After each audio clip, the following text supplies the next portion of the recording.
Welcome to AP Podcast 7.12. This is on periodic trends and properties. And again, this is kind of a review of what we've done last year. So I'm going to blaze through this pretty fast. Now, the first thing we're going to look at, the first property is ionization energy. And that's just how much energy it takes to remove an electron from a gaseous atom. So imagine I've got a nucleus here, and we'll just make it simple. There's the first energy level, and there's the second energy level. And let's imagine that we have something like, we have our 8 valence electrons around here in the second energy level. That's not very, you can't see it very well. But all ionization energy is the amount of energy it would take to remove one of those electrons. All right. Now, even though we talk about like the alkali metals, having one valence electron and then they want to lose that electron, it still takes energy to remove that. So look at these two statements right here. The ionization energy for a 1s electron for sodium is that, 10 to the 5th kilojoules. And the ionization energy for a 3s electron is 10 to the 2nd. So it's much easier to remove that outer valence electron. Now, hopefully that makes sense. Okay. Here's that outer valence electron here, that 3s1. Okay. Now, why is that? Well, let's just kind of do a quick review of the factors that are involved in this atom. We've got a nucleus that's positive, right? And we've got an electron that's negative. Now they're attracted to each other, right? However, you have all these other electrons in here that are in between, so to speak, the nucleus, the positive charge, and all these negative charges. So at the same time, these guys are repelling each other. Let's see, how could I draw repel? Well, anyways, let's just say they're pushing away from each other. Okay? So you've got this, what's known as shielding, and this is a super important concept in chemistry. It's a property that is the reason for all these behaviors that these outside valence electrons have. Because there are forces, positive to negative forces, and negative to negative forces involved. And so we want to really focus on shielding. So just a little more clarification is, if you think about it, now I put look and see to kind of help you out, but the underlying principle is that if you're an electron way out here, and you've got some energy levels in between you, there's going to be less attractive force between this proton and that electron. And so since it's less attractive force, this one's more easily removed, right? Whereas you're talking about something right here, let's say a 1s electron, boy, look how close it is to the nucleus. Again, this is all relative. And so the attractive forces right there are pretty strong. So when we start describing trends, we're going to really use shielding as one of our main reasons. Okay. Now, one thing to remember with this is the more positive the nucleus, the smaller the orbital. All right. Because again, what we're talking about, if I go back to this, my last slide, is the more positive charges you have right here. Okay, the greater the attraction to these electrons. So you can imagine, here's something, let's just say we're talking about 5 protons in the center, right? And then we have something that has 10 protons in the center. Well, the attractive force between these 5 protons and an electron out here versus the attractive force to electron out there will be greater because there's more positive charge.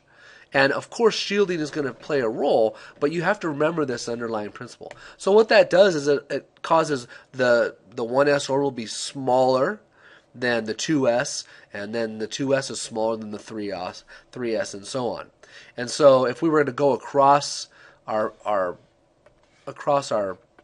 row, we have a hydrogen atom, and then a helium atom would be smaller. Wow. I said smaller, but I drew bigger. Let's see. Maybe I can try this. Here's a hydrogen. And then I'll draw. Here's a helium. Okay. Now, why that is because the nuclear charge for the helium is +2. The nuclear charge for the hydrogen is +1. So that's going to cause this electron cloud to be smaller. That's another factor that plays a big role in these trends. So you've got electron shielding, and then you have the charge on the nucleus. Those are the two main factors that play a role in all this. All right, so now we're talking about ionization energy specifically. The first ionization energy is the energy that's required to move the first electron, the second one to be the second electron. And we're going to be talking about removing the highest energy electron first. And the highest energy electron is the one that is further away from the nucleus. All right? So let's look at a trend here. Now here's magnesium. All right, and if I were to look at magnesium on the periodic table, we're talking about, I'm going to write the electron configuration for magnesium. It goes like this, 3s, there are 2 electrons, and then, oops, for the 3p, there's 1 electron right there. Oh, I'm sorry, back. Pardon me, I was thinking of aluminum there. Okay, so there we've got those 2 electrons. So let's look at what the ionization energy shows. Okay, so it takes some energy to remove 1, takes a little more energy to remove 2, and then look at this gigantic jump to remove the third one. Why is that? Well, let's think about this. If I remove 1 electron, I've got a 3s electron left. I remove a second one, I've got the other 3s. What's my next set of electrons? Those are the 2p, and the 2p electrons are full. So when we look for a jump, when we see a jump like this, it's obvious that you're talking about valence electrons here, and then this one is the start of the core electrons.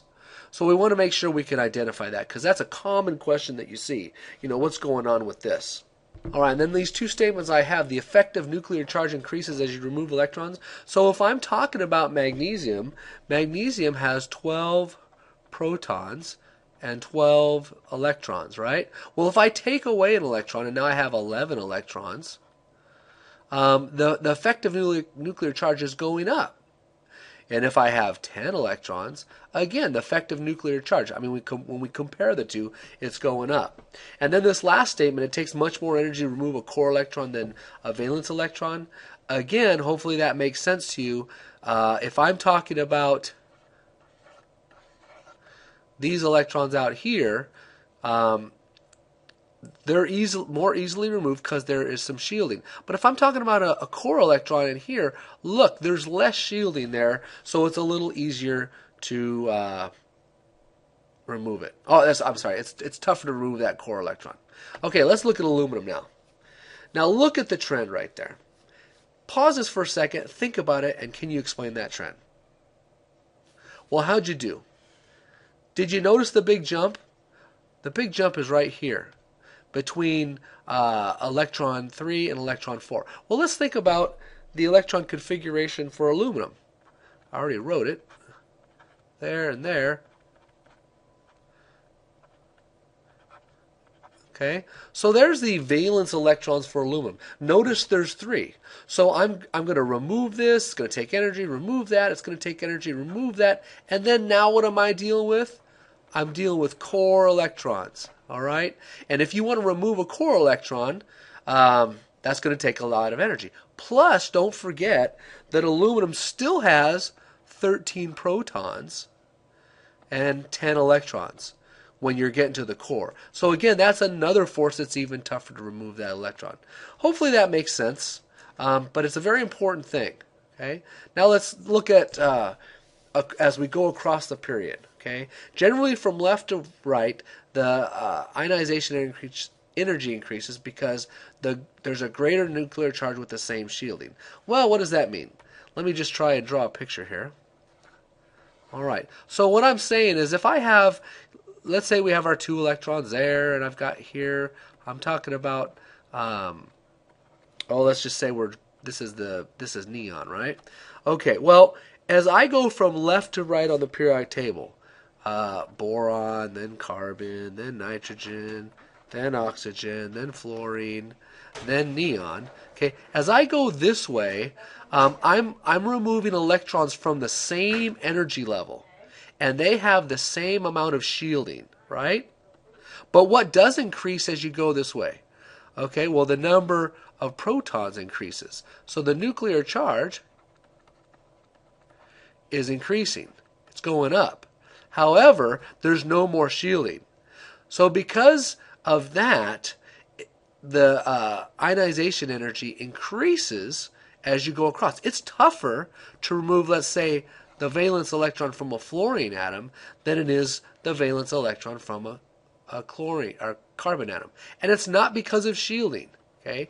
Shielding occurs as you go down, and then nuclear charge occurs or is the reason for when you go across. And it's very important because what we want to do when we answer a question like this, we want to avoid falling into the trap of saying, well, the trend is this. That's not the kind of answer I want to hear if I give you a test. That's not the kind of question, the answer that the AP wants to hear. They want you to tell us why. And the reason for these properties is because of shielding as you go down the rows or down the columns and across the rows, the increased nuclear charge occurs.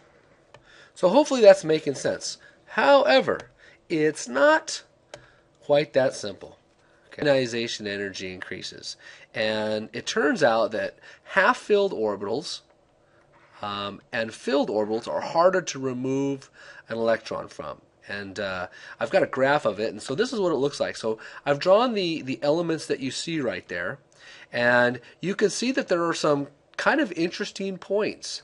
There's a point right here, like here we are with beryllium, and then it drops down. In other words, it's easier to remove a boron electron, valence electron, than it is a beryllium. And then you go up here, and nitrogen gets tougher like you would expect.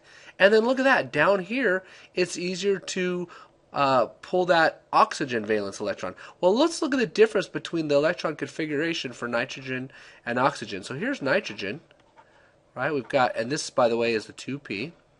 We've got it like that, and then here's oxygen. Again, the 2p. So what this is saying, this graph is showing us that it is actually easier to remove that electron than it is to remove that electron. And the reasoning is this is a more stable situation than this. So that's an important thing, because this kind of question pops up quite a bit. Do you really understand that if you have a full orbital or a half-full set of orbitals, is it more stable than one with that's a little bit more than half full? Important concept. I promise you, you'll see those on test questions, whether it's from me or from the College Board. All right, let's look at the last two properties, and again, these are just review of what we've done in the past. Electron affinity is the energy that changes with the addition of electron. If you think about the periodic table, all right, there's my quick sketch of the periodic table.